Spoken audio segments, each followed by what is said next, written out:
It's a good thing they don't know I have been showing him the more advanced stuff at the Fortress of Solitude, now that it is legally mine, Kara's, and even Galatea's due to being members of Cal's family. Crypto would have liked Naruto too, I think, but it's hard to say. Cal took the dog with him to Almerac since Crypto was loyal to his master, and did not want to part with him. Plus, the mutt is considered to be the ultimate guard dog, and is fiercely loyal.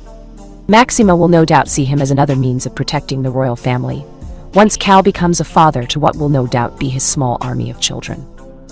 Thought Power Girl while she smirked slightly at the idea of her cousin having a small army of children to spoil and love from all three women now in his life.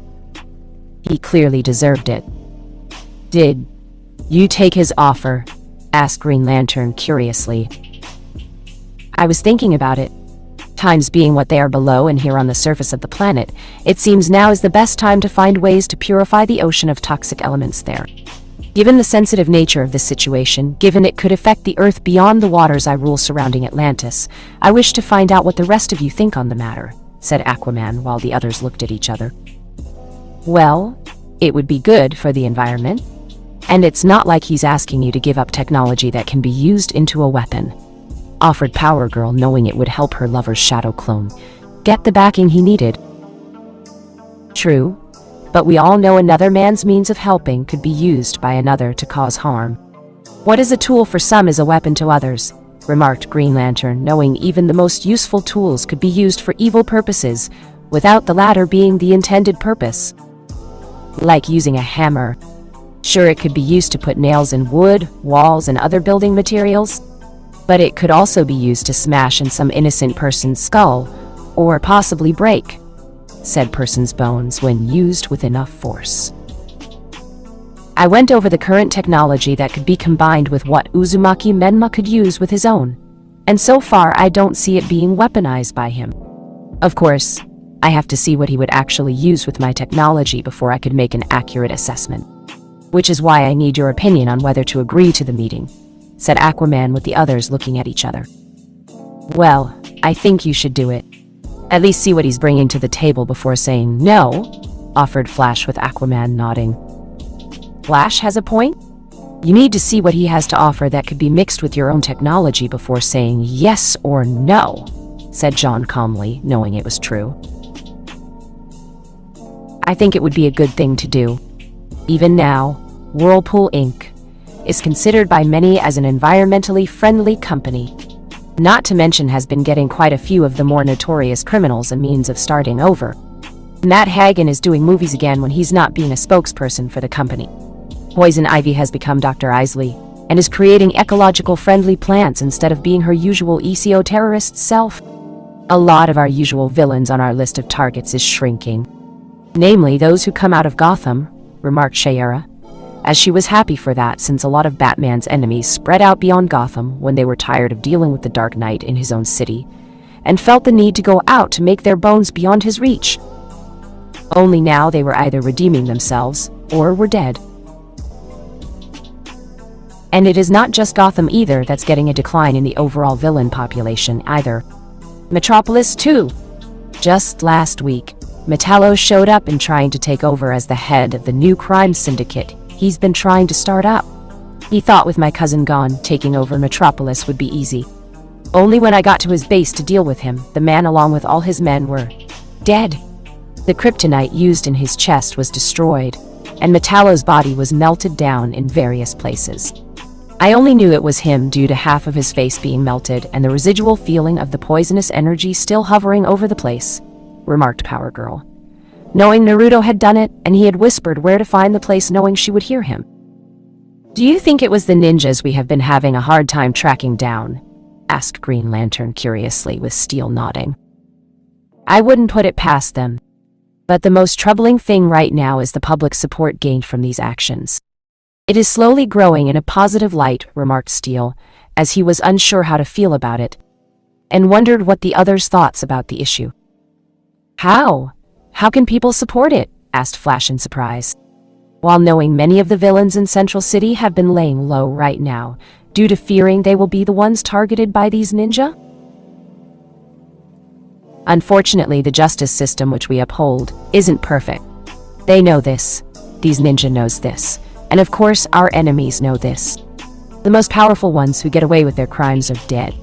Those who break out of prison or use the justice system to get away with their crimes and hurting others with their schemes are also dead. From what I have read, seen, and heard regarding the opinions of the people, they feel these ninjas and their master are doing the world a service. The people throughout the world feel safer because of what they did, and the risk of countless lives being harmed has been considered lowered by the deaths of these criminals, said Green Lantern, knowing the system had its flaws and cracks in it that allowed bad people to escape justice. If only temporarily. John could accept it, for the most part, but it seemed some people couldn't and chose to do something more permanent about dealing with the hardened criminal element that did not fear imprisonment. The fact people were slowly seeing some benefit of all things to the idea of lethal force was a bitter pill to swallow. Being a former Marine, John was no stranger to violence, knee-deep in battle in a war zone, and having been nearly killed on a few occasions. Both in a foxhole or out in space when being a galactic police officer for the Green Lanterns. But the time being, the Green Lanterns had opened his eyes and had, for the most part, curbed his shoot-to-kill Marine training that had once made his killer instinct so strong. He had killed in the past as a Marine, and almost on a few instances as a Green Lantern, but John never saw a reason to rejoice in the death of anyone. Whether they were your friend, enemy, criminal, or another soldier on other end of the battlefield trying to kill you. Back to the main topic at hand, we all agree Aquaman should see Uzumaki Menma to possibly consider a joint partnership to combat the pollutions in the water, asked John, with the other members in the room nodding. Thank you. I will keep you all informed and let you know if anything foul arises from this joint partnership, said Aquaman with the meeting ending. Where is Batman? It's not like him to not be here, asked Flash to John when the others left the room. He is busy in Gotham right now. From when we last spoke, he is considering leaving the Justice League and being Batman altogether, said John, though he wanted to keep that last part a secret for now. Officially, Batman was busy on a covert assignment, so no one was to know the actual truth until time allowed for it to be revealed. What? But he can't stop being Batman. I mean, he's Batman, exclaimed Flash with John nodding in agreement. I agree, but from what I learned, personal events have arisen, and are considered to be of an even greater importance, said John while Flash still looked confused. What importance? Tell me, exclaimed Flash while John shook his head. It is not for me to say, Flash. As I just said, it was of a private nature, said John before he left the room. Oh man. Next thing you know, I'll be the one being the broody serious one, commented Flash to himself. Naruto's penthouse days later. Naruto loved his life. He truly did. After so many years away from the world, life was now at a point where things were going his way. He had power, wealth, privacy, and a harem of strong, smoking hot women in his life. It had been so long since he had these things, and more all those years ago when being a mere mortal man. Granted, he was a mortal man with a shitload of chakra, but that was back in the days of old, and was now a mere drop in the bucket compared to his ascended form as a badass primordial god. Suck it, Sasuke. And suck it to everyone else who thought he wouldn't ever amount to everything simply because of his grades at the academy. Shows what you know, you jerks. Ha! As Naruto finished his mental rant in his head, he got out of bed, much to the groan of the many naked women in his bed from the previous night screwing them stupid, and walked into the kitchen naked. He had nothing to be shamed about, to see an awesome sight that gave the man an instant erection. What was it, you may ask? It was Donna Troy, making breakfast, wearing only a short frilly pink apron, and the star-spangled shorts of her superheroine outfit that once belonged to her twin sister Diana, when she was Wonder Woman. Now it was Donna's to wear as she saw fit, and from the way it was hiked up her butt, it looked more like a hot-looking thong, or even a skimpy bikini bottom than your standard superheroine uniform, one that was currently showing off the Amazon's well-toned ass in a way that made Naruto's erection even harder. The woman was making breakfast for him and the others, which he knew would have pissed off her Amazon sister, and mother for a queen, something fierce. At the same time she was humming a tune, and slightly shaking her hot Amazon ass in his direction. Whether she did that intentionally or not to entice him was irrelevant in the man's mind. What was relevant to this moment was that the sight had been enticing to say the least, and Naruto wanted to mount Donna now.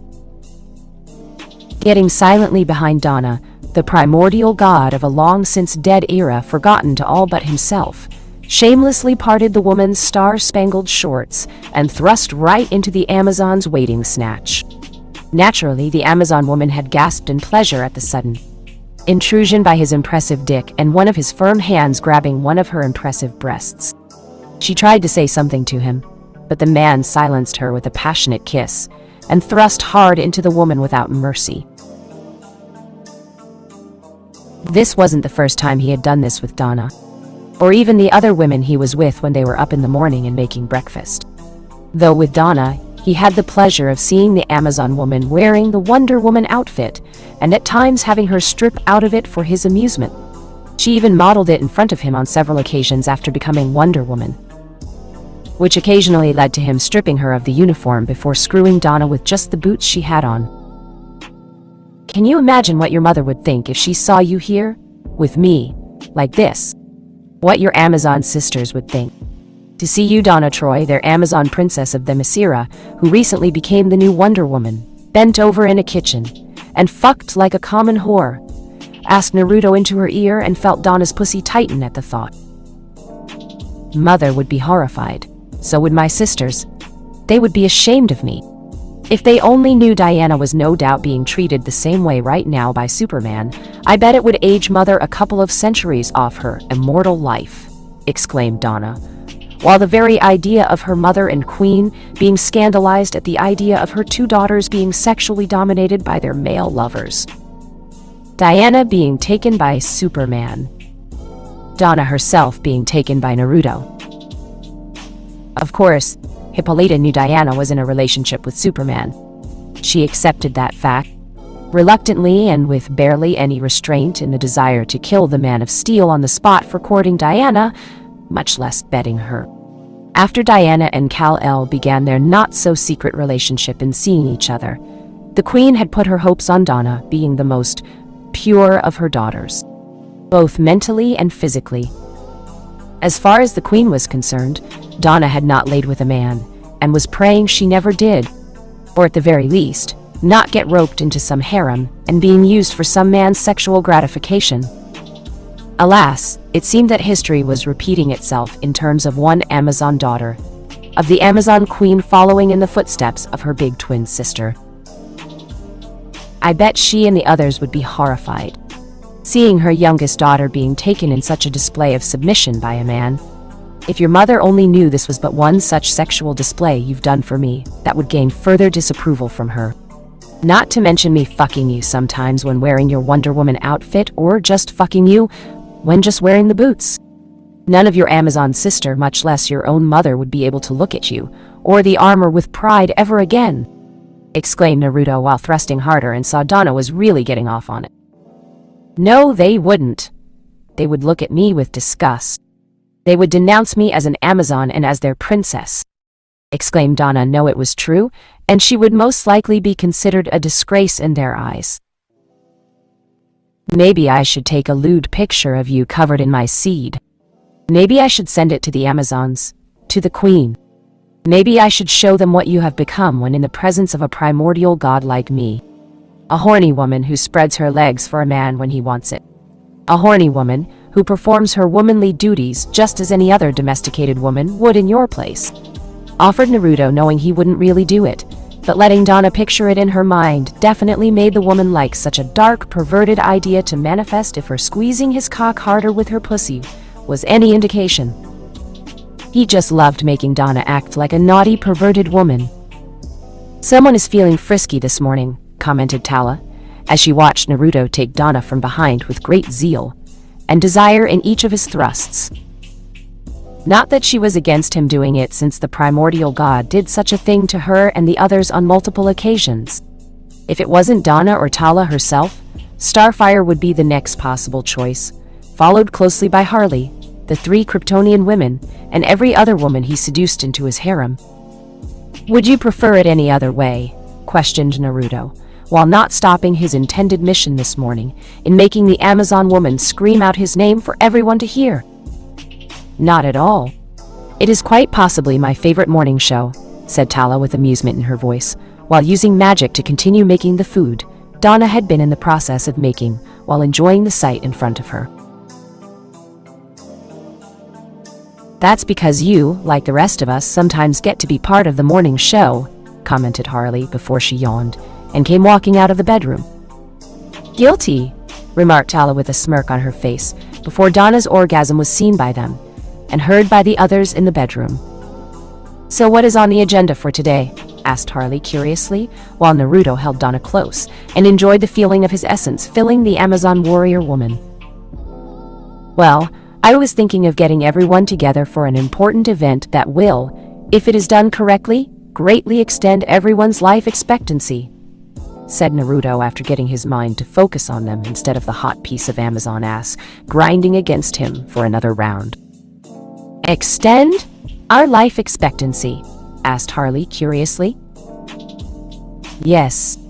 As you know, many of your fellow sisters in this little harem of mine are not all human. Some are Kryptonian, Tamaran, and even one Amazon princess, with each one having longer than human lifespan. It hardly seems fair when you think about things, said Naruto with Tala, and Harley nodding since it did seem a bit unfortunate. What do you propose? Asked Tala while Naruto smirked a bit. Well, I paid a visit to one Vandal savage in one of the smaller, less advanced European countries he was hiding out in to avoid detection via technology. Once I caught him, I extracted the energy he had surrounding his body, which sustained his long-lasting life, and stored it away while watching the man die as a withered old husk. Now, the energy in question has the power to bestow a person a long-lasting immortal life by putting their entire body's aging process in a form of stasis, meaning you won't die from old age and still look as young as you do now for a very long time. If not forever, replied Naruto while he saw Tala and Harley were very interested in that aspect. Tala could expand her knowledge of magic without fear of being forced to stop due to old age and needing an apprentice to continue her work after she was dead. She could easily become the most powerful sorceress in the world now, with her lifespan being extended to the point of never aging. Harley thought it was awesome simply because it just meant having more time to have hot, passionate, raunchy sex with Naruto. Not only that, but her best friend for a plant lady, Pamela Isley, would also get the same treatment and would be able to continue living too. When do you plan to do this? Asked Tala curiously. Later today. My shadow clone is giving Pamela, Mercy, and Barbara the day off as a well-deserved reward for all their hard work in the various projects they are working on. When everyone finally gets here, we can begin the process of extending your lifespan to near immortal status, said Naruto with both women looking extremely happy about this. When it's over, can we have one big sex orgy to celebrate this event? This feels like one of those things where we should have one big sex orgy, said Harley while Tala smacked herself in the face, muttering the word pervert, and Naruto laughed the question itself. Donna wasn't vocal in her response to the idea, but her pussy giving his dick a very firm squeeze told him that she loved the idea too. Oh yeah, it was a good start to a very good morning. Chapter 15. The Epilogue. Colorado base of the Rocky Mountain.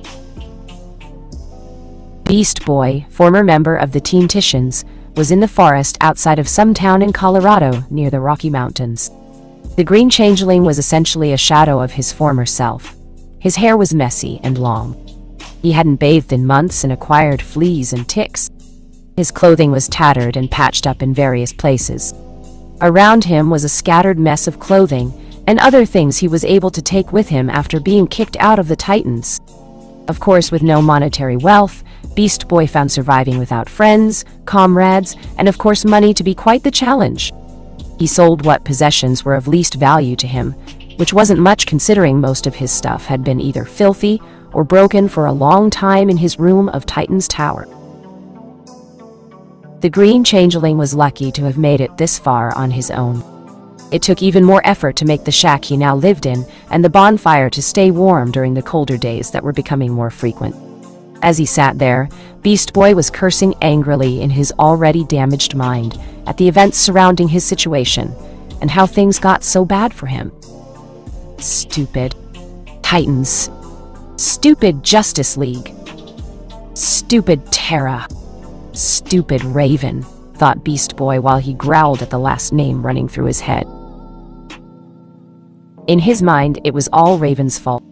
She just had to be an emotional bitch about him and his decision to dump her for Terra. So what if he didn't have such feelings for her like she assumed? So what if he may have told a little fib to Terra so the two of them could date and cut his former girlfriend from his life? So what if he was a bit harsh to Raven and her feelings?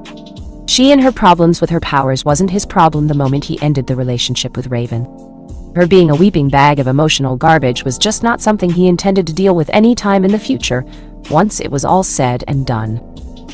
And yet, it was all coming back to bite him in the ass. It wasn't fair. He didn't deserve this kind of punishment for something that wasn't his fault. "Your stink makes me want to vomit and take 10 long showers," remarked Naruto while appearing from the shadows of the trees. "Who are you?" demanded Beast Boy while not looking away from the fire. "I am many things. I also go by many names. Though if we wanted to be specific here, I would say I am the man who set things in motion to ruin your life," answered Naruto, which got Beast Boy's attention and made the green-skinned former Titan growl at him. You did this to me. You ruined my life. You turned Terra against me. You made me the laughingstock of the entire world," exclaimed Beast Boy before he turned into a lion, which looked like it had seen better days and looking rather disease-ridden. "Not that hard to do. You were always pathetic, Beast Boy. I just made it known to the rest of the world," remarked Naruto, while the green diseased-looking lion charged him, but was knocked away with a single spin kick and turned him back to his humanoid self. Why did you do it? Why did you take away my happiness? My friends?" "Terra?" demanded Beast Boy while Naruto chuckled. "You have to ask that. After what you did to Raven. Do you have any idea how much you hurt the woman with your heartless manner in ending the relationship? You simply ended it without a care, a thought, or even a good reason outside of your own selfish desire to be with someone else, simply because that other person didn't have any powers.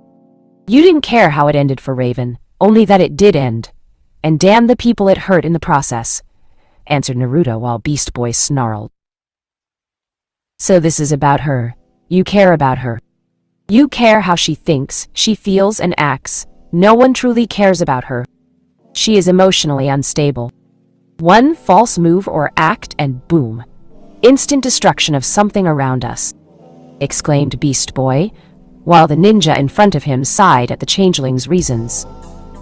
"So heartless as you are stupid, did you ever think that perhaps it was best to end the relationship on a high note? So her powers and mind are not unstable?" asked Naruto with Beast Boy growling. "I don't care about her feelings. Not anymore. She was an emotional waste of space.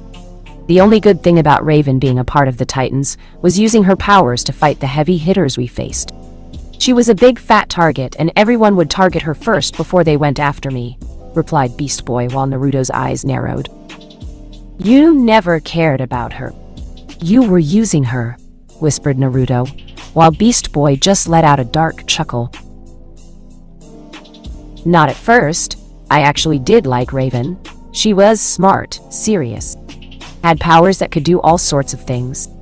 But in time, I guess you could say my instincts, or rather, the instincts of the animals I became with each battle grew cautious of her. The more she used her powers, the more she unleashed her potential. The feeling grew, and yet, I was curious. Why did I feel this way? Surely it was some mistake. So, after the issue with her father Trigon, I got close and tried to reverse the feelings I felt," said Beast Boy while Naruto frowned further. "Only they didn't go in reverse. They sped up and went forward," remarked Naruto with Beast Boy nodding while his twisted grin not leaving him. "That they did. The more I tried to resist my animal instincts, the stronger they became in the days to come. They howled, screeched, roared, squeaked, and buzzed within my mind to not only detach myself from Raven, but to kill her. And I must admit, at times, I was tempted, tempted, to just change into a tiger or a bear or some other carnivore-based animal and sink my teeth into her throat before ripping it out. But I couldn't. If I did, not only would I be arrested, but I would be considered public enemy number 1 by everyone and cast aside without a shred of mercy. So I did the next best thing and ended our relationship knowing how she would react following its end. It would hurt her, but I didn't care. I was entitled to a life without her dark outlook on it, hovering over my head like a damn storm cloud, ready to rain down on my happiness. I wasn't about to be tied down by some gothic antisocial bitch who would sooner cut her wrists than smile or laugh at one of my jokes, replied Beast Boy while Naruto scoffed. As if you deserved any kind of mercy after what you did or thought of doing, remarked Naruto while Beast Boy let out another growl. She was a half-demon with the blood of a tyrant in her veins. I think my actions would be rewarded in certain circles, countered Beast Boy, while Naruto let out some killing intent. It's not the blood that makes you evil or a demon, even if it comes with powers. It is what you do with those powers that define you. Sadly, you chose to be something, or someone that is best defined as being an asshole, said Naruto, while Beast Boy changed into a T-Rex and roared at him before charging at him, only to be pinned down by Naruto's chakra chains that sprung from his body. Before the green changeling could do anything, Naruto threw him around into trees, the ground, and just about everything else surrounding the former Titan's little encampment. When he was sure the idiot had enough, Naruto removed the chakra chains and saw Beast Boy turn back into his usual green self. Why? Why do you care about Raven and what I did? You don't know her. She doesn't deserve your friendship, your loyalty, or love for that matter. So why? Why do you fight for her happiness when mine should be more important? Asked Beast Boy while he was barely conscious, and his selfish delusions were running rampant in his head. And what makes you think I believe your happiness should be greater? What makes you think Raven should suffer here like you have for several months now? What makes you think your life has a higher value over her own? Asked Naruto while standing in front of Beast Boy's bruised and broken body. The changeling was badly malnourished prior to this fight, and Naruto was sure quite a few bones were broken by this point. Because I'm not a demon or half-demon. I'm not an abomination, exclaimed Beast Boy angrily with the truth of the matter revealing itself to Naruto in all its shame and glory. Beast Boy hated Raven not for being gothic, depressing, or even the magic-based powers she wielded. He hated her heritage and what it represented in his mind. A future enemy hiding behind the illusion of friendship. A wolf in sheep's clothing. Trigun had been a vicious, interdimensional demon. One who didn't honor deals and betrayed the countless people who either followed him willingly or he forced into service. Beast Boy had seen Raven's demonic side once or twice, how she had been the portal for Trigun to enter the world, and his near-successful attempt to rule it. Beast Boy's animal instincts had said she was a threat to him and the world. How Raven was an enemy, and how enemies should be killed before they become too large a threat. His instincts were usually right, when not based on fear of the unknown like they were when it came to her. That's a matter of opinion, whispered Naruto before he took out a tanto from his sleeve. You aren't human either, are you? You're like her, a demon of some kind. A true monster even worse than her, said Beast Boy while glaring up at Naruto. In some ways, yes, I am a monster and demon. But you know what? Compared to your attitude toward people, I am a saint. You hate people who are only different simply because the blood in their veins is demonic when you yourself are an animal-based shapeshifter, who also happens to be green, and changes into green animals. This just proves how much of a hypocritical asshole you really are, Beast Boy. And this world has no room for people like that. Especially you, said Naruto coldly before he thrust his sword into the former Titan's skull and twisted the blade for good measure. Naruto didn't want it to come to this. He really didn't. But leaving Beast Boy alone to do whatever the idiot wanted was an unwise move. Naruto couldn't afford to wander around alone. The green changeling was not mentally stable, and had a lot of hatred for Raven in his heart. Naruto suspected it was only a matter of time before Beast Boy had some kind of psychotic break in his head, and decided to hunt down Raven just to rip her throat out. Naruto doubted Beast Boy would succeed given his malnourished condition and seriously poor hygiene. He didn't want to take the chance the stupid green idiot would successfully get his 1 in a million shot at hurting her.